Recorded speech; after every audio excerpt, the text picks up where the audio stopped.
welcome to the video. You're just discussing with the leaders of the team. We thought that we would need to put out a phone script training video just for brand new agents. We believe as running this team, we want to make sure the most important thing is for people to get their phone scripts down, because the most important thing is to get appointments and be able to set appointments. In the last 3.5 years, I'm pretty confident that I've got a solid phone script down, and we're able to set, if we talk to 20 people, we're going to set 18 out of those 20. With phone scripts, guys, let's go ahead and start out with final expense. So generally with final expense, we're calling people between the ages of 55 and 85. The best time to start calling these seniors is 8 a.m. on a Saturday morning. That kind of sticks in with your schedule. That's a different training altogether, but I'm just going to speak of the best times to start your phone script, your phone dial session. So mine generally start at 8 a.m., and I'll dial to about 12 every Saturday morning. So that's 4 hours of dial time. You're generally going to want to make anywhere between 200 to 300 dials in that dial session. When you start getting a hold of clients, with this phone script, if you can get a hold of 20 clients, you're going to set 15 to 20 appointments. And that's correct. You can set 100%, because, guys, you don't make the sale over the phone. You make the sale once you step across that threshold and get into the house. So generally with these seniors, we're battling. We got roadblocks with these seniors. So when we're picking up the phone and making these dials to get a hold of them, these seniors have been getting phone calls all week long. And yes, they did fill out a postcard. Yes, they did sign it. Yes, they did ask us to get back to them. They even checked an amount that they want as far as insurance goes. But we've got to make sure that we present ourselves as not a telemarketer. See, these guys, if you get in the house long enough, you'll realize and understand that once you're there, they get phone calls all week long from telemarketers of people trying to sell them things. And when you call them Saturday morning or Monday afternoon after 5, whenever you make your dials, you're no different. Your phone number is no different than that telemarketer that's been calling them all week long. And these seniors have a pre-recorded response in their head that they're going to say to people, and maybe they're not even listening to you. And you'll get objections like, take me off your list, I'm not interested. Or, maybe I want to think about it. Or I don't know what you're talking about. They're just not listening to you. So with this phone script, we're going to teach you how to overcome objections and basically to not get them. So with the phone script that we put together, it's very simplistic. Anything that I put together is not going to be difficult. I'm very simplistic thinker. With the phone script, guys, the most important thing is to break down that first wall, is to get them to listen to you. And I don't know about you, but the most important thing to people is generally their name. So when you make that first dial, when you sit down and you dial the phone, and maybe Tammy filled it out, and her husband John is on the postcard as well, but she's the one who signed it, and a female answers the phone. And I always call them by their first name. So if she picks up, the first thing I'm going to say to her is her favorite word in the world, and it's her name. And I'm going to sound like I'm talking to my brother or my cousin or my aunt. It's going to be very familiar to them and warm. So when she picks up the phone, she says, hello, and I say, Tammy. She says, yes, this is Tammy. Tammy, this is Aaron with the Senior Benefits Center. I'm getting back to you about a postcard that we recently mailed out concerning paying off burial costs with the new state-regulated life insurance program. Tammy, you checked $15,000, signed it, and mailed it back to me. Do you remember that? That is the general cadence of the call. And you want to get all that out before they could even put a word in. Guys, understand that with the phone script and with these seniors, you've got to talk fast enough that they can't interrupt you, but slow enough and loud enough that they can hear you and not ask you to repeat yourself. So again, if maybe a male answers the phone and you saw that Tammy had signed it, and her husband, let's just say her husband's name is Joe. So a male answers the phone. First thing I'm going to say is Joe.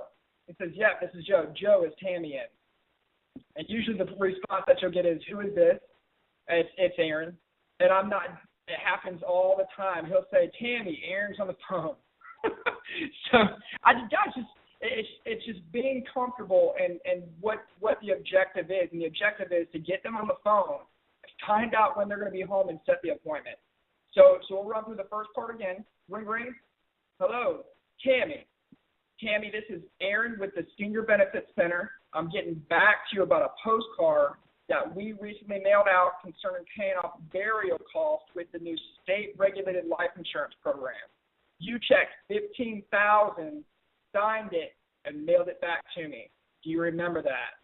And everything I ask is downswing. So I teach on upswings and downswings. See, I maintain a low monotone cadence. And guys, do this exactly because you don't want to sound like a telemarketer. We're breaking down walls here. When you say Tammy, she thinks that she knows you, so she's immediately going to listen to what you're saying next. And I'm just reading the postcards that we mail out.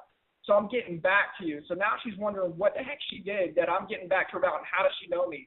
So I'm getting back to you about a postcard that we mailed out to you concerning paying off burial with the state-regulated life insurance program. Guys, most people fill these cards out and they read them before they do. That's just going to trigger their memory that they actually did this. And when you say, do you remember that? Obviously, you just triggered all those memories that they just filled this out a couple weeks ago, and you're going to sitting on your desk now. It's just stating facts is all I'm doing. She said, do you remember that? And they say it, and she says, yes.